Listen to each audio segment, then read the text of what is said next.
Dear aspirants, welcome to compete minds. ఒకసారి ఈ question చూడండి. ఫస్ట్ మీ ఓన్గా ట్రై చేయండి. మీరు ఏ మెథడ్ని ఫాలో అవుతారో చూద్దాం. దాని తర్వాత నేను చెప్పిన మెథడ్ని చూడండి.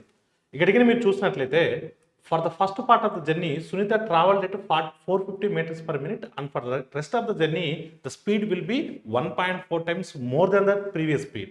If Sunita traveled a total distance of 33.3 kilometers in 1 hour, so they're asking what was the distance that Sunita traveled at lower speed. తక్కువ వేగంతో వెళ్ళినప్పుడు ఎంత దూరం ప్రయాణించిందని అడుగుతున్నారు. ఒకసారి మీరు జాగ్రత్తగా గమనించినట్లయితే సో తక్కువ స్పీడ్ అనేది ఇదే అవుతుంది. ఎందుకంటే next part of the journey అనేది ఎక్కువ స్పీడ్ కాబట్టి ఇది తక్కువ స్పీడ్ అనేది ఇదే అవుతుంది కాబట్టి ఖచ్చితంగా మన ఆన్సర్ 45 మల్టిపుల్ అయి ఉండాలి. సో 45 టేబుల్లో పోయేది అంటే 45తో పోవాలి. పోయే ఆప్షన్ ఒకటే ఉంది. Option 2 is the right answer. లేదు దీన్ని మీరు కిలోమీటర్ పర్ అవర్లో చూసి కిలోమీటర్ పర్ అవర్లో మారిస్తే 27 కిలోమీటర్ పర్ అవర్ అవుతుంది. And this should be 3 multiple. So 3 multiple ఉన్నటువంటి ఆప్షన్ కూడా ఒకటే ఉంది. లేదు అన్ని ఆప్షన్స్ ఉంటే ఏం చేస్తాం సార్ అన్నప్పుడు మిక్స్చర్ అలిగేషన్ ద్వారా వెళ్ళొచ్చు. లోయర్ స్పీడ్ 27, సో 1.4 టైమ్స్ అనేది next speed.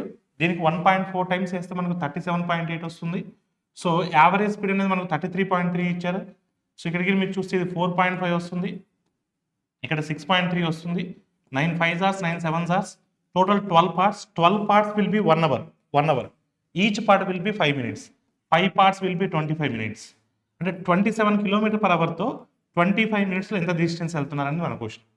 So 5 5s are 5 12s are. So 135/12 is nothing but 11.25. Your answer is what? Option 2. Thank you all of you.